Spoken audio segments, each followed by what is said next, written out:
We're going to take a couple of minutes here to look at how the course is arranged here for our MBA 585 course.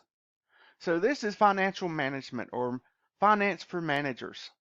So we're on the home page here. We're going to look, and as you scroll down here, there's some information, course description being one of those. So this course focuses on how financial decisions made by managers affect the value of the organization. These decisions are broken down into financing and appropriate investments in working capital, analyzing capital budget projects, and determining the optimal capital structure. In addition, the effects of the financial markets and the firm's financial condition on these decisions are included. So we're going to look at finance and corporate finance, but we're going to have a focus on it from a manager's viewpoint. While we're on the home page, before we click off of it, just note that there are some buttons down here that you can click for some more information. The Meet Your Instructor gives you a little bit more information about me. Your course resources, this provides you where we're going to use or receive our courses information from, and which this is going to be Cengage materials. So we're going to use Cengage online text and their supportive learning materials as well. That should give us a well-rounded view in many different viewpoints and help us get a complete understanding of the information in each module. You can click on the course syllabus here. It's going to take you to the same link as if you clicked on syllabus here. Learning modules, that you can click here, but that's going to take you to the same thing where this menu button over on the left has. And then the course Q&A. So if you have general questions about the course, this is where you'll go to ask that. And as you visit that, if you know an answer for a fellow individual, just go ahead and provide your input. And I'll also be keeping a check on that as well to see if I can help individuals with questions. So this is for questions that are general in nature, right? Not grade specific or why did I miss this on my quiz type of question. This is more of just the general how the course is going to run question. Okay, so let's go over here. Notice we're on the home page. If you click on the announcements, you're going to see where any announcements that have been made in the course are be listed here. So if you need to go back and review these, you can go back and review those as well. Anything that's unread should be marked. The second button here is your syllabus. So it's going to have the general information about where we're working and what we're working toward. So a lot of the information is going to be here where you can click on this and get a printable version or PDF version, I should say. And the main thing I would get from that is what's over here. So how am I being graded? It's going to give you the information on the breakdown of your overall grade. Also important that I would make sure go ahead and make mention of here is part of this is making sure we give you back information and feedback in a timely manner. In order to do that, we're going to make sure that we receive information. So it's not fair if I'm sending feedback to individuals when others are still yet to complete the assignment. So there is a late work policy there. Just make sure you're aware of that. But that's why that's in place, is so we can make sure everybody's treated as fairly as each other as possible. When you communicate with me a few things, you should receive an email if you email me, and I'll get back to you within 48 hours. I try to get back to you sooner than that to at least say I'm working on something, may not have an answer for you. But same thing with the feedback on grading. I try to get that back sooner. It does help if everybody submitted their assignment so I can get things turned back in. And our system will be providing some feedback as well. So that will definitely help with the timeliness of feedback you receive. And then the office hours, I'm going to do one office hour a week. But in addition to that, if you do need to reach out, we can always, a lot of times I can answer questions by email. The key there is email me, copy and paste what you have tried, tell me where you think you kind of ran into issues, and that's going to help me answer that.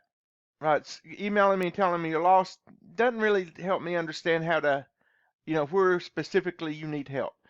So more specific you can be, the better I'm going to be able to help. And I mentioned a lot of times that can be by email, but if we need to set up an additional Zoom session along the way, we can do that as well.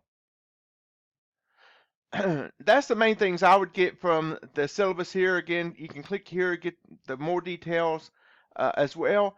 Your modules button, so to see the course how it's really designed or intended to be viewed, go click on your modules, and this is how it's going to make sure you see it and hopefully help you complete things in order. So the welcome to class. Right, this is your basic background information. Well, you notice here it has 1, 2, 3, 4, 5, 6, 7 more lines. So what are these in the Start Here module or Welcome to Class module? These are areas that if you need a little bit of a review or how to maybe use Excel to complete some of the assignments. These are areas and they tie closely with this Cengage material. So these are areas you can go and click on and get some more information just to get, the fundamentals. But again, use those as you need them. If you already are an Excel guru, probably won't need that, right? Same thing with math. Just use those. Know that they're up there if you need to go back and work through some of those to get some practice. Because that'll be important as you work through the modules, knowing how to complete the assignments and tasks.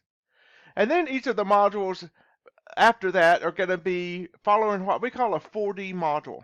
So we have 4Ds. The first in each module is going to be what we call a Discover module or Discover section. So Discover section is where you get access to the resources you need. So you notice here, even the individual reading, so very specific reading information is included here. So you look at these, one thing I will say, so I'll just scroll down here. There's a lot of lines here. Well, more lines than you may be used to seeing. So why is that? It's because each of these are very specific in what they show, especially when we get down here to the lesson-related videos. So these, if you only needed to go back and watch one section, it's a lot easier to go back and locate them. So that's why we use the approach that we did in these. But it means more items or more lines, but just know that's why. There's just more information there. After that's also in the Discover. So Discover has some reading and then your lesson videos. And then you have your discussion. That's Discuss is your second D. That's going to be a discussion forum you have each module. So you'll make an original post and then you reply to at least 2 others. Just make sure you make note of the word requirement, things of that nature. The third one here is demonstrate. So what you complete and turn in each module would include your discussion forum, and it's also going to include the things in the demonstrate section. So in this case, there is an additional little assignment here about making sure that you feel ready and that you're going to be set up to do well in the course. And then there's a chapter 1 assignment, right? Chapter 2. And then there's a quiz on these. So when you look through these homework type assignments, up until the quiz, but not the quiz, you'll notice they have a good approach they take there with making sure they, consistency and learning from what we're doing. There's an approach there where you take an average of your attempts. So you have more than one attempt and you'll get an average for that. But then your quiz is where we make sure we have mastered it. So your quiz is going to be 1 attempt and it covers the topics covered in each module. Right, and then your deep end, the good news is nothing you have to complete. So the items you need to complete, have point values on them, and they also have due dates. So for this module, with this particular session, here's our first due date. So these may or may not be the same as what you have in the session you're taking it. Module 2, again, just let's see how they're consistent. Discover, right, we have our text-based information, and we have our lessons. So notice there's more here, but again, they're very specific in what they cover. The discussion forum is going to be here, and then the demonstrate. So again, the demonstrate, once we get to chapter 3, they start adding a few little practice assignments on using Excel and things of that nature. So your Excel activities. So you look here and again, Scott, they've grown here. We have many more lines than just one line that we might be used to seeing that says module assignment. But what you need to look at is this is very specific, worth 1 point, right? That's worth 24 points. That's your more general assignment. Your Excel assignment, right? It's going to be very focused. It's a 10-point. So just know that they're broken down even more specific, just like the resources. So that's why that's there. So there's more lines there. Don't let that make you panic. It's just it's broken down in each element. And if you use this wisely, what you can do is you can kind of match up the resources for a given topic, read those, watch those, and then complete those related assignments. Right, so you can start earlier in the week. That's the key, I think, and complete some of these as you go. And then by the end of the week, you'll be ready to where you can do the quiz. But if you do a little bit each part of the week, then it's also going to help spread out the work. You're not going to get as tired from it. So that's the demonstrate section. Again, it grew a little bit there. That's why I wanted us to look at another module. And again, the deepen, at least you don't have to, nothing you have to turn in. It basically says what we're going to be going to in the next module. So that keeps the whole process through the rest of the modules. And then at the end, there is a final exam that has all of the chapters. But it's the same process through each of them. All right, so you can look at the grades here, and that's going to let you keep track of how you are performing in the course. If you need Office 365, don't have access to it as a student, you should be able to get free access, or you are able to get free access. Just make sure you're using your student email. And if you want to see who's in your current session with you, you can click on the people, and that'll give you a list of your fellow classmates. And then over here, even though it's in the syllabus here, if you come down here and you click on the download, it's going to show you more information. One of the keys I would look at is over here at how much things are worth. So how each of the graded type of assignments are. That's a little bit about the course. I definitely appreciate you being in the program, taking the course, and I look forward to working with you.